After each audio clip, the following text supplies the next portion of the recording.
Hei, salut! Mă numesc Lilian și am decis să fac azi un video, mai exact câți bani poți face din Glovo, în Moldova. Deja am rezervat 4 ore pentru azi, este data de 25 octombrie, duminică, și orele rezervate sunt de la ora 13 până la ora 5, da. Pentru ca să încep ziua de muncă, trebuie să mă aflu în Chișinău, dar la moment eu sunt într-o zonă inactivă, imediat pornesc mașina și mă pornesc în oraș. În caz că vreți să vă angajați la Glovo, atunci acest video va fi destul de bun. Inițial am primit un powerbank cu baterie externă ca să am baterii tot timpul la telefon și o geantă pentru a livra mâncarea caldă la clienți. Bun, atunci pornim mașina și ne apucăm de muncă.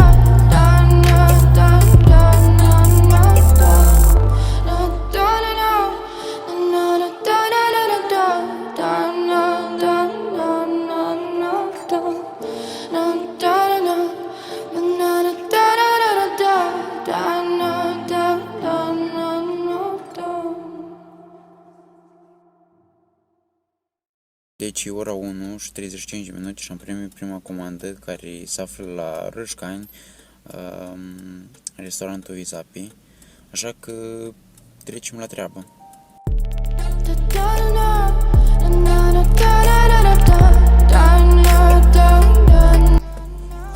Deci este ora 2 și 14 minute, a durat ceva până am pregătit comanda. Magazinul este al Isapi, foarte greu pregătește din cauza că are foarte mulți comenzi.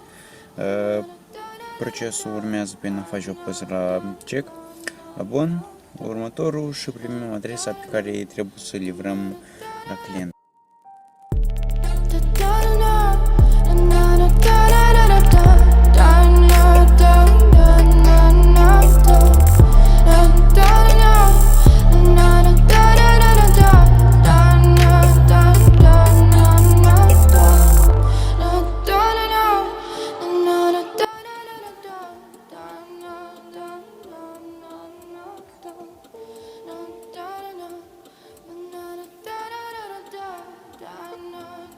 Alo?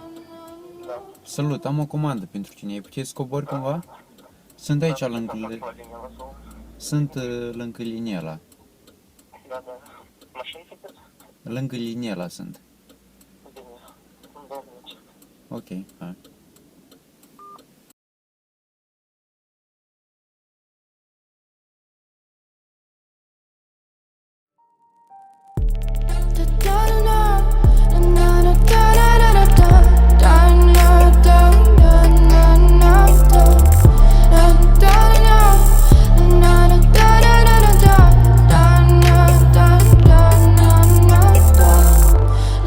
Trei minute durează până când îmi dau salata Cezar. Așa că până atunci mă duc să iau ceva de mâncare, să fac un poftă de mâncare. Sunt la stația de la Circ, acolo stă Keybox, acolo stația, autobuz, mașini și restaurantul la care eu aștept.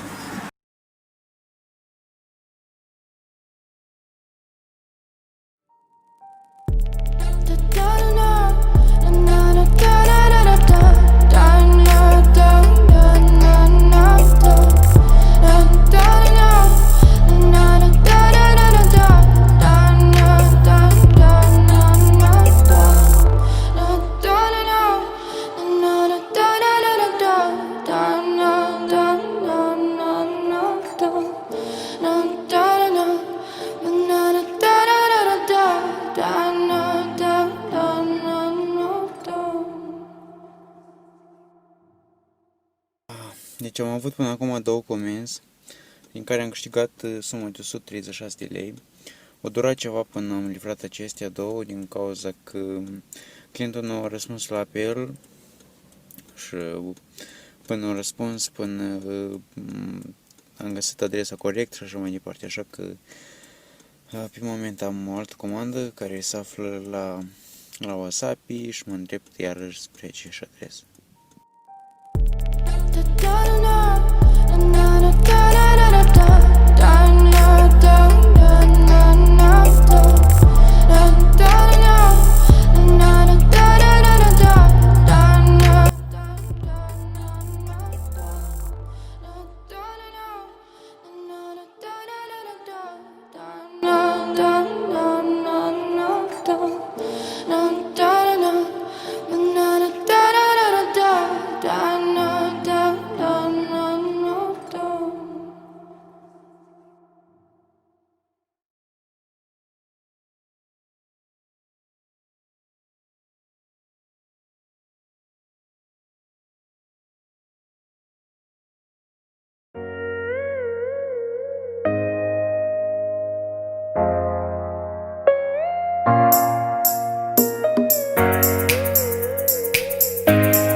Deci este ora 5 și 20 de minute și am terminat ziua de muncă la ora 16, la ora 16 și 56, dacă nu mă greșesc, da. Am avut ultima comandă, care a fost o catastrofă totală. De obicei, restaurantele care fac parteneriat cu Glovo, mâncarea se pregătește foarte rapid, dar după cum vedeți aici am avut primit decât un sos picant pentru cartofi și o supă oarecare, dar a durat aproximativ o oră până am livrat la persoana dată. Bine, suma pentru livrarea dată a fost de 89 de lei, aproape 90, da? Clientul a plătit 105 lei, adică mai mult costă livrarea, timpul de așteptare, din cauza că însuși clientul a scris adresa greșită și totuși a contribuit la timpul de livrare și așa mai departe.